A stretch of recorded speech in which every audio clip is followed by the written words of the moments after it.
Good afternoon everyone. Today we're looking at, as you can see, a Seiko watch review.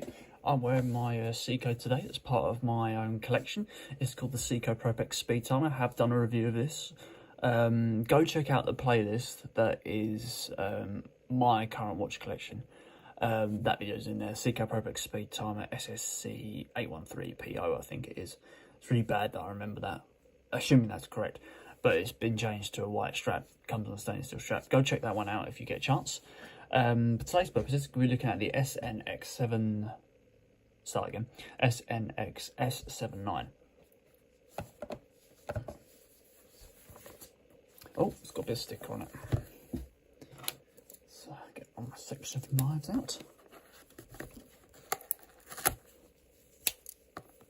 Probably could have peeled that off, but I had the gloves on, so I didn't really get a chance.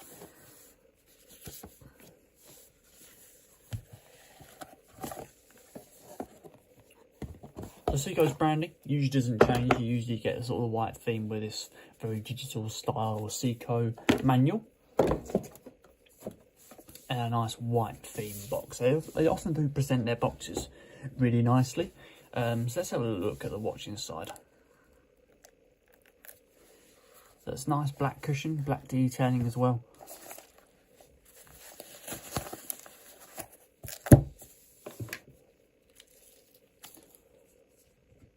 Move some stuff around so I can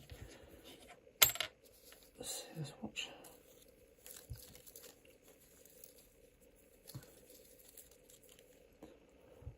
So here we go, guys. This is the Seiko 5 SNX S79 automatic.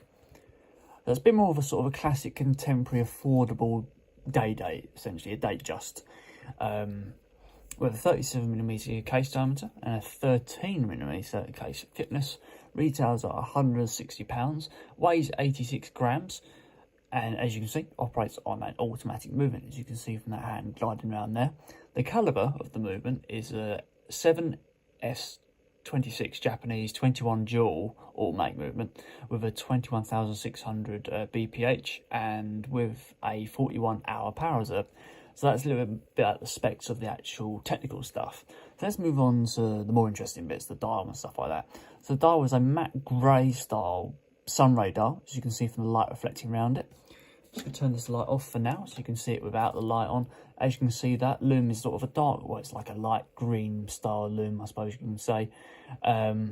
Really luminous, really quite nice. Full sort of day date in the corner here, but they're going for the bit more of a vintage contemporary look to it.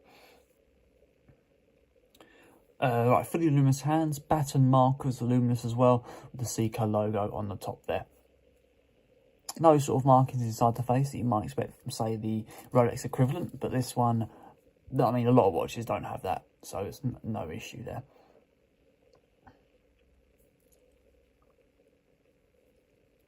So that's a little look with it without the light on.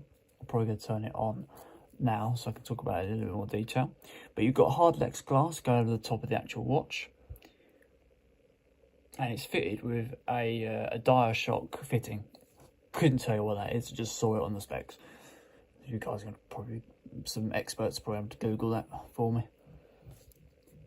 So light's going back on. So, coming back to the casing, we've got a full sort of polished style case, you can see here. There's no sort of lined effect on the side there. I quite like the curved nature of this of the watch. It's very sort of delicate. It's nice and sleek actually. It sits almost like one of those old-fashioned radioactive Geiger counter watches. It reminds me of one of those, how it sits. Obviously much smaller. One thing I don't like is how the strap sounds when you're rattling it around. Probably shouldn't do that anyway, but no matter. Right, I'm going to move out to the crown. So the crown is indented at the 4 PM, not usually seen. It's quite a delicate crown, doesn't screw in or anything like that. Nice strong rotation to the date dial, good amount of feedback, as should be expected from a Seiko watch. Try. It's one of those ones you don't really turn with your fingers, like in terms of gripping them together. You just sort of roll your finger across it. One of those things you get used to. Second position. And a good amount of feedback to the hands. There's a little sort of gap underneath so you can actually get a grip on that crown. Yeah, you've got a good amount of feedback on the crown there, as expected. It's a full push down crown. You get free atmospheric waterproofness with this watch as well. Sorry, I forgot to mention that.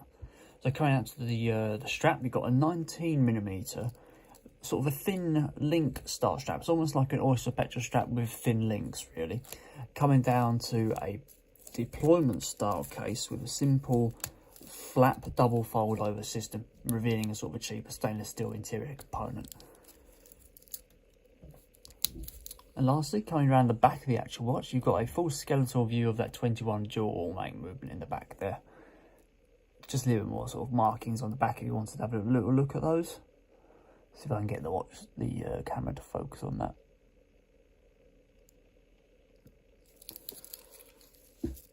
Gonna put this on next to the other Seiko. Have a little look.